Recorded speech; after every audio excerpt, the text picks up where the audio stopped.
amma yana da wahala fa yanzu rayuwar da ake ciki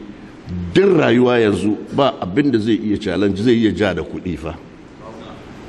kuɗi ya danne komai ya fi ƙarfi duk abin da zai ja da kuɗi zai karya shi fitinan da aka samu kai ciki to yaya za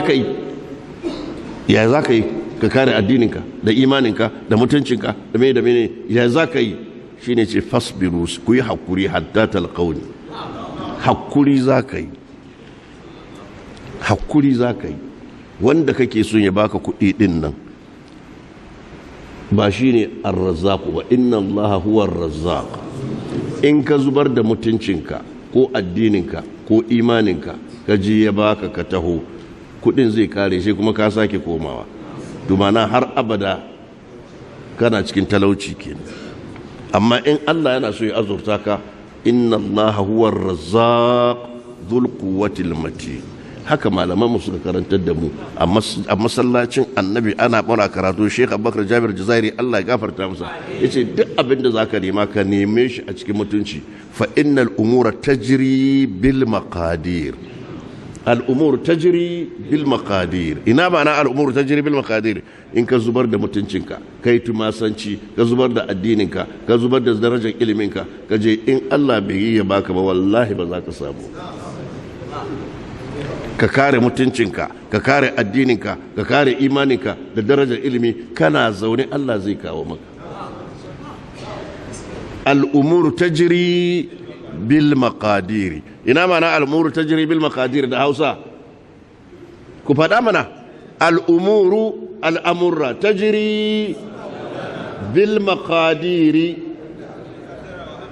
abinda Allah ya kaddara abinda Allah in Allah bai kaddara zai baka ba wallahi ka je ka yi tumasanci ka zubar da mutunci ba za ka samu ba kai kasara biyu kenan in kuma Allah ya kaddara za ka samu a cikin mutunci sai ka samu za a iya gwadawa?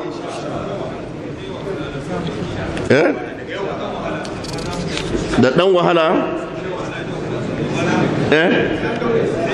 sai an daure me? sai an daure me ya to ya za a daure igiya za a sa a daure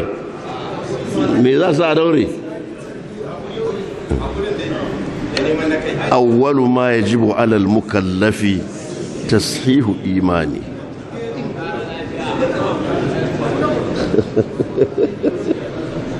ko dage kafa wando zai yi ko injinu zai yi da jalsatul istiraha wallahi tallahi imanin in kai kana karanta inna ahadakum la yujma'u khalquhu fi batni ummihi summa kaza an gama budgetin har ka gama rayuwarka baka gani ba baka sani ba Allah shi sani kuma Allah shi yake sa lokaci ya kai qad ja'ala Allahu li kulli shay'in qadra ba haka bane ba in Allah bai sa bana za ka yi arziki ba ka zubar da addininka wallahi a cikin talaucin kuma za ka taba in Allah ya kawo lokacin da za ka yi arziki ai kai baka san adireshin inda arzikin ka yake ba ko ka sani sai ka tashi ka harba Ghana wannan ya harba Salo wannan ya harba Mali wannan ya harba kaza wani zai kewaye duka ya sake dawowa Kano sai zai tarar da arzikin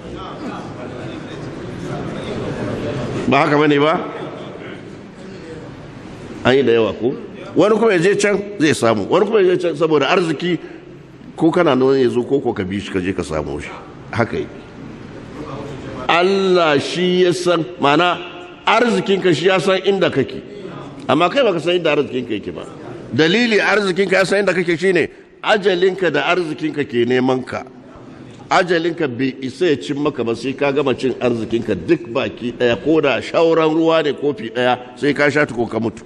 sauran arzikin kenan sai ka sha tuko sai mutum ya sha tuko ya mutu ba na arzikinka shi ya san adireshin ka ya san inda kake lokaci na kai ba zai iya sabawa ba amma kai baka san inda arzikin yake ba ka buga ka je kwari ka buga ka je menene da wanau ka buga ka je duk inda za ka je kana tafiya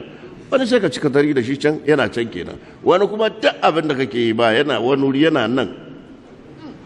sai ka gama bulumbituwa ka je ka gama duk ka dawo sai ka zo a